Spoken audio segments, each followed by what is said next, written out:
बिस्मिल्लाहिर्रहमानिर्रहीम नहमदुहु व नुसल्ली व नुसल्लिमु अला रसूलिहिल करीम। तमाम देखने और सुनने वालों को अस्सलामु अलैकुम व रहमतुल्लाहि व बरकातुहू। सबसे पहले तो इस वक्त हमारे बोनीर, शांगला, शुमाली इलाका जात बहुत सारे तूफ़ानी बारिशों की जद में हैं और बहुत बड़ा नुकसान हो चुका है।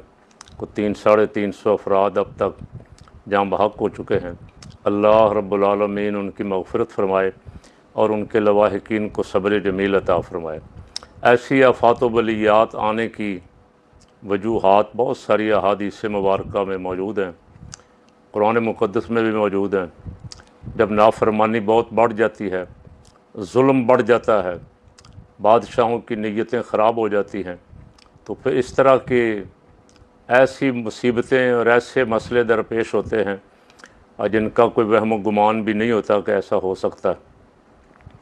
पाकिस्तान में मुसलसल कई सालों से ये जुल्म का निज़ाम हम देख रहे हैं, जिसका मैंने उस दिन भी अर्ज़ किया था, परसों भी, कि यौम आज़ादी की रात भी जिसको चाहा उठा लिया, जिसको चाहा बंद कर दिया, किसी से पैसे लिए, किसी पे पर्चा किया। और ये सिलसिला तकरीबन तमाम बड़े शहरों में और वैसे अक्सर आप देखते हैं सोशल मीडिया पे क्लिप वायरल होते हैं, पुलिस वाले किसी लड़की पे जुल्म कर रहे हैं, किसी बंदे पे जुल्म कर रहे हैं, किसी जो काबू आ गया गरीब आदमी, बड़े आदमी को सलूट मार रहे हैं। तो ये जुल्म का निज़ाम ज़्यादा देर नहीं चलता। मेरे रब को ये पसंद नहीं है। फिर अल्लाह की तरफ से कोई ना कोई पकड़ आती है। उस पकड़ की कई सूरतें हैं, कभी ज़लज़ले आ जाते हैं, कभी बारिशें आ जाती हैं, कभी सैलाब आ जाते हैं। हमारे दावे तो बहुत बड़े बड़े हैं। गुज़श्ता रोज़ एक interview field marshal army chief साहब का वायरल हुआ। हमारे एक मेहरबान सुहेल वड़ाइच साहब ने इंटरव्यू किया बेल्जियम जाके, और उस इंटरव्यू में बड़े बड़े दावे हैं। मैं अब उस पर तबसरा करूँगा तो शायद पसंद ना आए। यहाँ तक कहा गया है कि शैतान ने माफ़ी नहीं मांगी, बाकी फ़रिश्तों ने माफ़ी मांग ली, वो बच गया और शैतान पकड़ा गया। वो माफ़ी क्या थी? वो तो अल्लाह रब्बुल आलमीन ने सजदे का हुक्म दिया था, इबादत का हुक्म दिया था। वो सजदे में गिर गए, और जो सजदे में गिर गए अल्लाह रब्बुल आलमीन का हुक्म पे अमल पैरा हो गया, रब को पसंद आए। और जिस लईन ने सजदे से इनकार किया उसे फ़ख्रुज मिन्हा फ़इन्नका रजीम व इन्ना अलैका लानती इला यौमिद्दीन, उसे हमेशा के लिए रांदा दरगाह कर दिया और फरमाया क़यामत तक तुझ पे लानत बरसती रहेगी। ये सारा कुछ करने वाला कौन था? जिसने फ़रिश्तों को तौफ़ीक दी और शैतान को मरदूद किया। ये खालिक़ कायनात की ज़ात वाला सिफ़ात थी।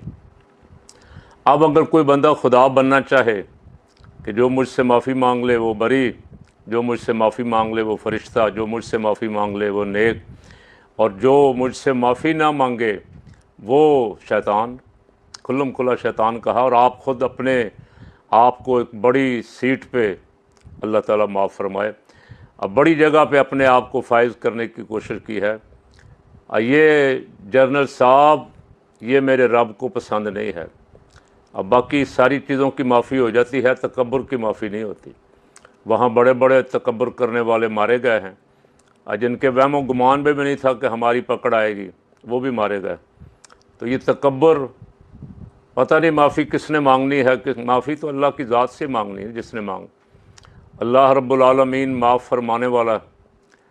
हुज़ूर सैयद आलम सल्लल्लाहु अलैहि वसल्लम ने इरशाद फरमाया किसी को मुसीबत में देख के उस पर ख़ुशी का इजहार ना करो, कहीं ऐसा ना हो कि तुम उस मुसीबत में गिरफ़्तार हो जाओ और वो तुम्हारी इस बुरी नज़र का असर ये हो कि वो वहाँ से रिहा हो जाए, तुम गिरफ़्तार हो जाओ।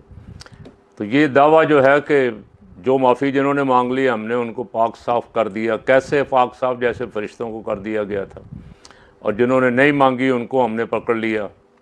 और जो 2 साल हो गए जेलें भुगत रहे हैं, मुसीबतें बर्दाश्त कर रहे हैं, उनको सबको कौम तो हीरो समझती है और आपने उनको शैतान करार दे दिया। बहरहाल आपने अपना जवाब भी अल्लाह की बारगाह में सोच लिया होगा कि मैंने जवाब देना है। इस वक्त जो आपकी ज़िम्मेदारी है, आप कहते हैं मुझे पाकिस्तान का मुहाफ़िज़ बनाया गया है। 350 अफराद मुनीर, शांगला वगैरह और मुख्तलिफ़ शुमाली इलाका जात में 2 दिनों के अंदर अंदर मौत की घाट उतर गए। अब कौन जिम्मेदारी लेगा? उनका मुहाफ़िज़ कौन था? कोई इंतज़ाम किया हमारे महकमों ने? ख़बरें तो हम सुनते हैं इतने अरब रुपए का फ़ंड मुख्तस कर दिया, फ़लाँ साहब को चेयरमैन मुकर्रर कर दिया, लेकिन जब ज़रूरत पड़ती है तो पता लगता है कोई हेलीकॉप्टर एक क्रश हो गया है, बाकी है को नहीं। इमदादी सामान पहुंचाने के लिए गाड़ियां नहीं हैं। इमदादी कारकुन तीसरे दिन पहुंचते हैं जब उनके जनाजे भी हो चुके होते। मैंने जुमा में एक दिन अर्ज़ किया था, और ये सारा कुछ समझाने के लिए कि शायद कि तेरे दिल में उतर जाए मेरी बात। जुमा में अर्ज़ किया था, जिनको 40 साल हो गया हुकूमत में, जब 80 से तो हम देख रहे हैं, 80 से देख रहे हैं, 80, 81, 82, 83, 85, और उस वक्त से देख रहे हैं जिनको अब 44 साल हो गए पंजाब पे उनका कब्ज़ा है। बारिश होती है तो लाहौर की सड़कें भी लगता है दरिया बन गई, इतना इतना पानी खड़ा होता। बारहा दफ़ा सड़कें नहीं बनी, बार बार तोड़ी जाती हैं, बनाई जाती हैं, लेकिन सीवरेज का कोई इंतज़ाम कभी किसी के इंजीनियर के जहन में भी नहीं आया कि यहाँ पानी भी आएगा और इस पानी की निकासी का कोई इंतज़ाम करना है।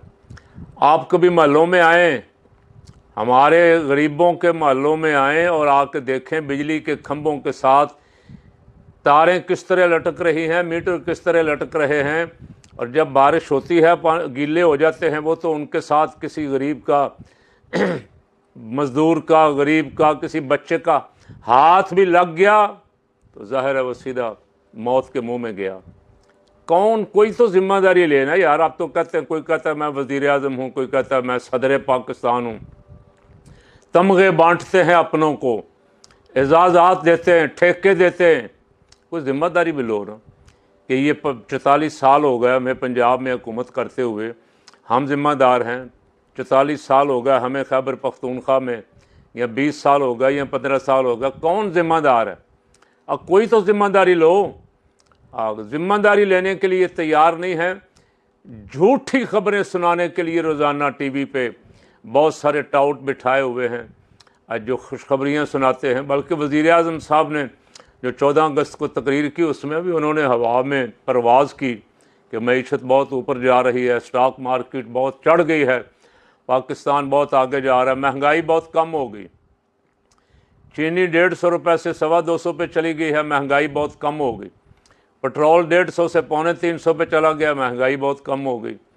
डॉलर 170 से 280 पे चला गया, महंगाई बहुत कम। वज़ीर आज़म साहब सुना रहे हैं, और या तो कौम को बेवकूफ़ समझते हैं, पागल समझते हैं, या खुद पागल हो गए हैं कि समझ नहीं आ रही कि कौम भुगत रही है।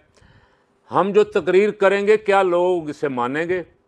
कौम जो महंगाई का अजाब भुगत रही है, सैलाब को भुगत रही है, बारिशों में आए हुए पानी की वजह से जिनके मकानों के मकान बह गए हैं, बस्तियों की बस्तियां तबाह हो गई हैं, वो हमारी हम जो बड़े मार रहे हैं टीवी स्क्रीन के, टीवी कैमरे के सामने खड़े होकर, इसे कौम तस्लीम कर लेगी?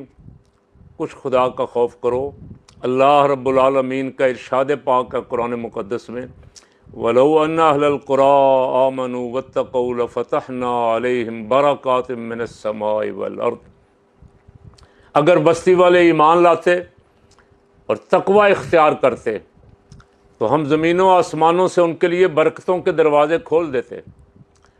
हम तकवा इख्तियार किए हुए, हम मस्जिदें शहीद कर रहे हैं, शराब खानों के परमिट दे रहे हैं, शराब खाने खोलने की इजाज़त दे रहे हैं, और नाच गाना यौम आज़ादी पे अल्लाह का शुक्र अदा करने की बजाय शैतान की पैरवी कर रहे हैं। नाच गाना, लड़कियां ढोल बजा रही हैं, ये हमारी सकाफ़त है।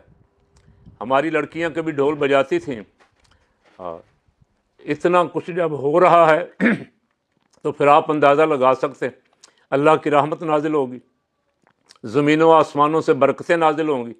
आप इधर उधर से पैसा मांग के लाएंगे, कर्जा चढ़ाएंगे मुल्क पे, और कोई ना कोई इस तरह का आसमानी आफत आ जाएगी, वहाँ वो आपका पैसा सारा जाएगा। अल्लाह करे वहाँ ही लगे, लेकिन वहाँ भी नहीं लगता। लगता तो बाहर जायदादें बनाने में पैसा लग रहा है।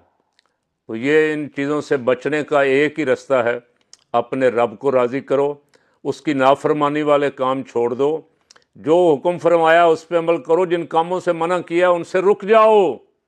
अल्लाह की रहमत और बरकत और मदद हमारे शामिल हाल हो जाएगी। और अगर खुल्लम खुला खुदाई कवानीन को चैलेंज करते रहे, कभी शराब के परमट दे के, कभी मस्जिदें शहीद करके, कभी यौम आज़ादी पे नाच गाने करवा के, तो फिर तैयार रहना चाहिए। किसी वक्त भी मुल्क के किसी हिस्से में भी कोई आसमानी आफत हमसे पूछ के तो नाजिल नहीं होगी, तो अल्लाह की नाराज़गी की वजह से नाजिल होगी, जिसे नाराज़ करने का पूरा पूरा सामान आपने और हमने किया हुआ।